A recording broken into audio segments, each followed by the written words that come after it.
अन्त लाउरीको पैसा त्यो हरिबहादुरले त्यत्तिकै खान सक्छ त अनि पैसा पुरा 10,000 रहेछ। पैसा के भयो भने नि कुरो सुन, मैले त्यो ज्याकेटमा राखेको थिएँ। अनि ए हरिबहादुर, तैँले त्यो मेरो ज्याकेटमा राखेको पैसा देखिस् भनेर सोद्धाखेरि नि उसले मलाई के भन्छ थाहा छ? अरे मैले त पैसा दिएको छैन, मैले पैसा लिने मान्छे हो भनेर रड्डी खालको कुरा गरेँ त्यसले। अन्त म गइसकेको थिएँ त्यहाँबाट।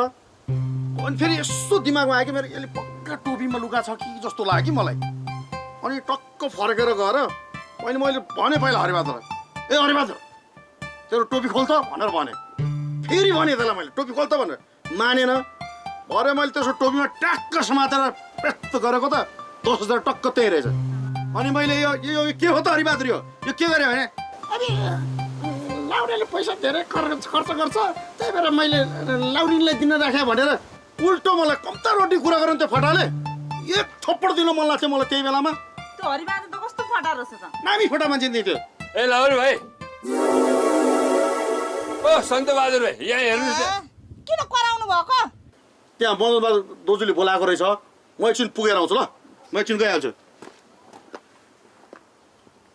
सानो सानो कुरामा पनि बिचारा लाउरे बाबुलाई किन दुःख दिनु? कहाँ सानो कुरा, गाडीको पाल पो त सानो छ, कुरा त ठुलो छ नि। यस्तो अन्याय सहेर बन्नुहुन्छ, यो सब कुरा लाउरी भाइले भनिदिनु पर्थ्यो, उसले ठिक पार्छ कि सबै। ल उनीहरूलाई तलाउने उयो एउटा हो। लाउरी भाइको नाम मात्र लियो भने त्यो हरिबहादुर त खाउँछ। लाउरी भाइले देख्यो भने हरिबहादुर त खुट्टा लग कमाएर बस्छ। होइन हो मदनबहादुर दाजु, होइन किन बोलाउनु भयो? ए ल हेर्नुहोस्, आफै हेर्नुहोस् ल, तुर्र पानी गाडी ल हेर्नुहोस्। होइन हौ कसले गर्यो यो काम? हरिबहादुरको सबै। हाम्रो बुहारी उहाँ खोलामा गएर उहाँ गाडीले पानी दिन गयो कि हरिबहादुर र हरिबहादुरको स्वास्नी